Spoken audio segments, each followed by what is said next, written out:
kita mulai bahas dari habis ya. Soal yang pertama.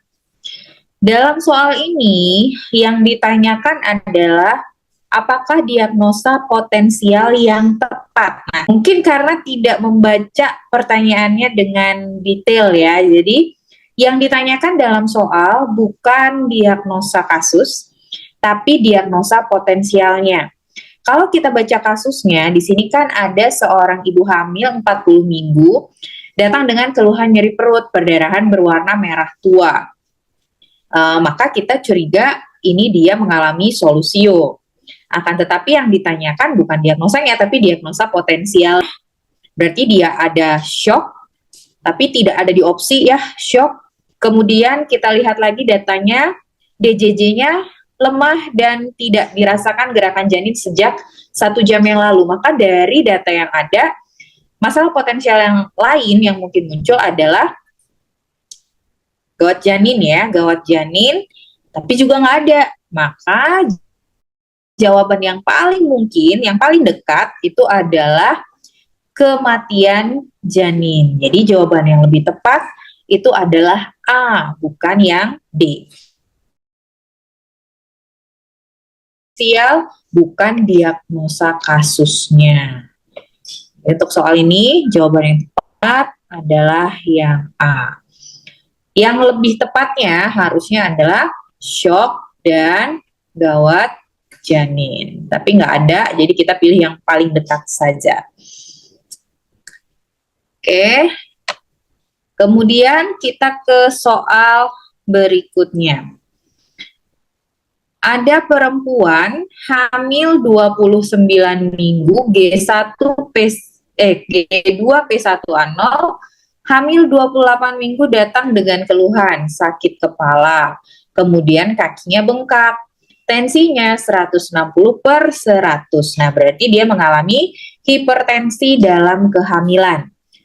Jika ada hipertensi dalam kehamilan, maka kita sebaiknya melakukan pemeriksaan apa? Kita lakukan pemeriksaan protein urin. Kalau nanti protein urinnya positif, maka kita bisa menegakkan diagnosa preeklamsia berat ya, karena tensinya sudah 100. Oh iya, masih ingat nggak kemarin protein urin itu kita periksanya dengan menggunakan reagen apa?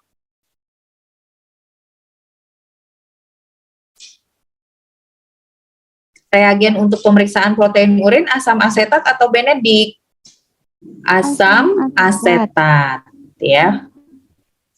Kalau reduksi urin baru kita periksa dengan benedik. Oke, lanjut kita ke soal berikutnya.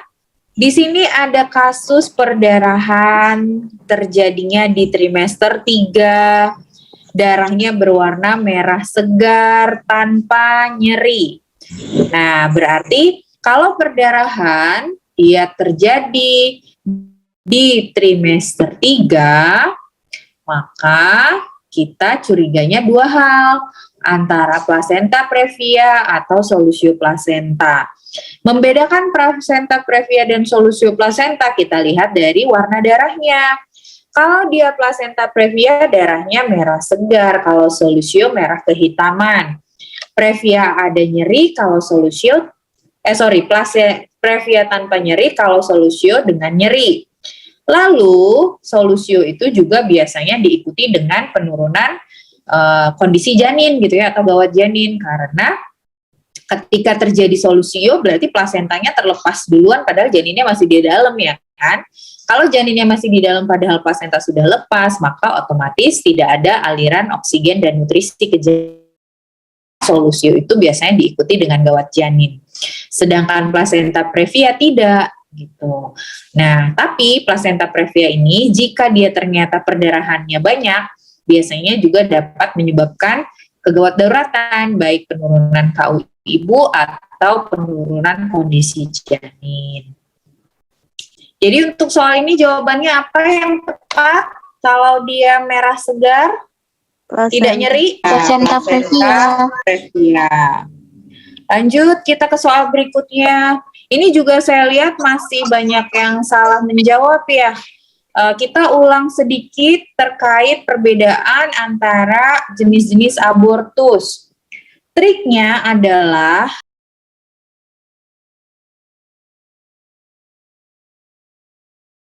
teman-teman lihat data dalam soal itu ngomonginnya sampai kemana. Ya, jadi jangan bingung-bingung. Lihat data dalam soalnya. Dia ngomonginnya sampai ngomongin apa nih?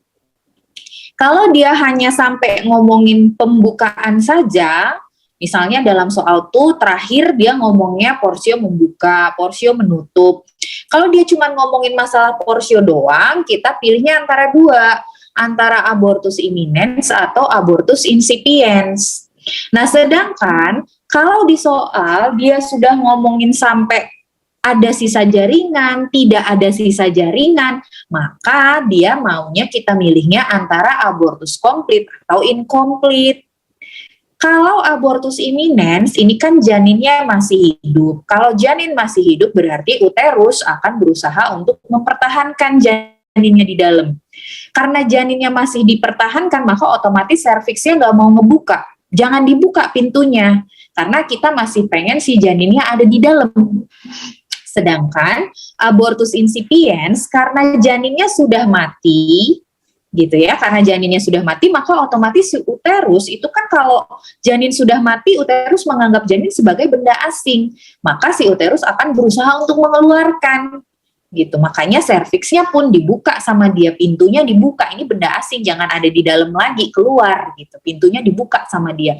Jadi serviksnya pun membuka dia kalau janinnya sudah mati, abortus incipiens. Lalu janin mati itu bisa jadi dua nih, ketika dia mati yang terjadi bisa dua hal.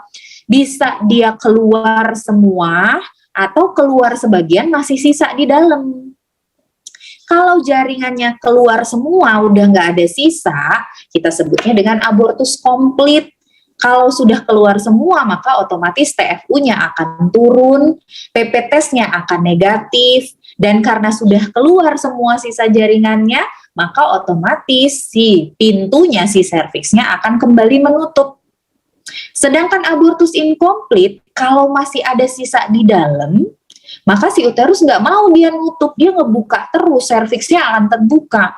Dan kalau kita PD nanti akan teraba adanya sisa jaringan. Kalau abortus komplit biasanya nanti di soal ada keterangan janin keluar terbungkus selaput atau janin sisa jaringan keluar utuh gitu ya kalau abortus komplit.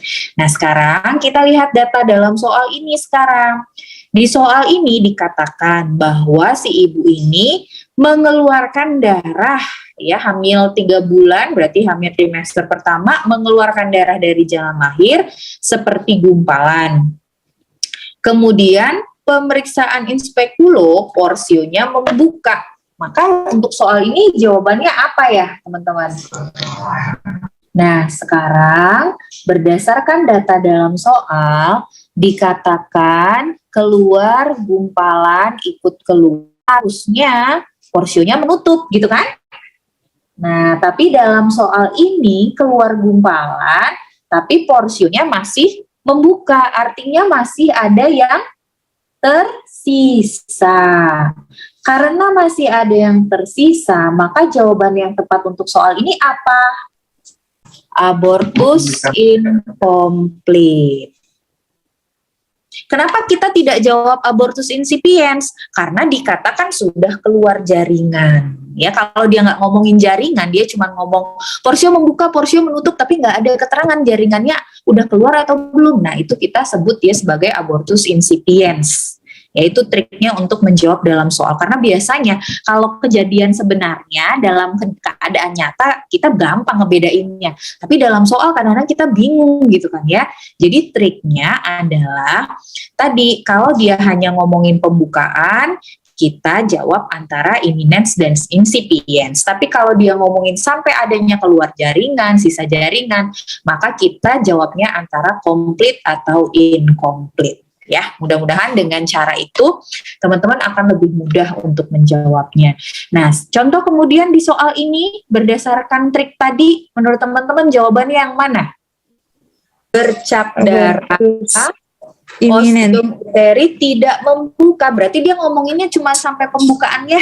Kalau cuma sampai pembukaan berarti antara imminence atau incipiens. Kalau tertutup berarti ya abortus imminens. Jadi jawabannya adalah yang A. Oke, bisa ya mudah-mudahan ya. Jadi tadi ingat triknya supaya teman-teman mudah untuk membedakan jenis-jenis abortus.